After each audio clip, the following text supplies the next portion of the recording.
Mi piacerebbe fare il burro in casa, ma non ci vuole niente, ci vogliono 5 minuti e al massimo 3 euro. Pigliate carta e penna e venite a presa a me. Ovviamente non è che potremmo fare quantità industriali di burro, però quel poco che può servire anche ai nostri bambini su una fetta biscottata con la marmellata, e siamo sicuri che gli diamo una cosa fresca.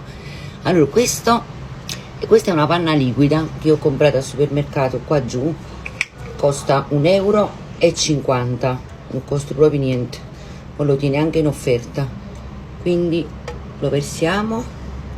Sono mezzo litro di panna fresca, ecco qua.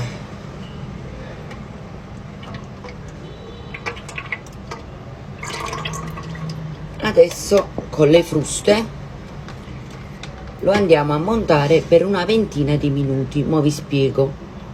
Lo dobbiamo montare almeno per 20 minuti, fino a che, diciamo, i grassi non si staccano dal latte e rimane solo il latticello e tutti i grassi rimangono attaccati alle fruste. Man mano vi faccio vedere. Nel frattempo che fate questo servizio qua, che montate la panna, mettete 100 ml di acqua nel freezer, perché deve diventare bella ghiacciata, non congelata ma ghiacciata.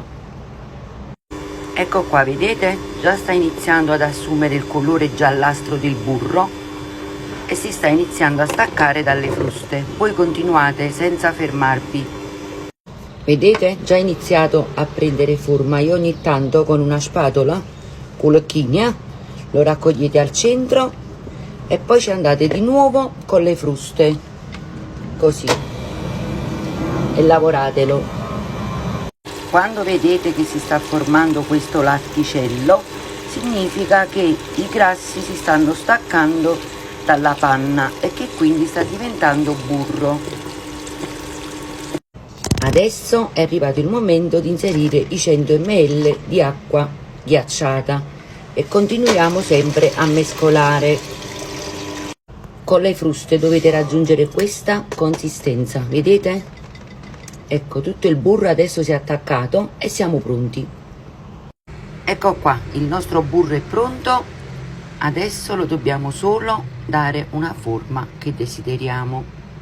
Mo pigliate un bello recipiente di vetro trasparente, un recipiente di plastica che tenete, un bel panno di cotone bianco, ce lo mettete sopra, poi prendete il vostro burro, ce lo mettete in questo pannuccio bianco e ci buttate tutto il latticello che avete ottenuto, perché il latticello non si butta, ci può servire per fare qualche dolce. Ecco qua, così, e lo spremete. Questo è il latticello che si ottiene, vedete? E questo qua è speciale, domani facciamo una bella ciambella. Ecco qua, lo spremete tanto bene, spremetelo bene e adesso gli diamo la forma. Ecco qua, è pronto il nostro burro, guardate. Ecco ragazzi, guardate il latticello, me lo conservo e me lo tengo in frigorifero. Come vi ho detto, domani facciamo un bello dolce. E adesso diamo forma al nostro burro. Ecco qua, pigliate un contenitore, guardate che bella pallina di burro, ecco qua, e adesso ce la sistemiamo con le mani. Io assaggio ragazzi, non resisto. Una panna. Questo burro più tardi sapete che faccio?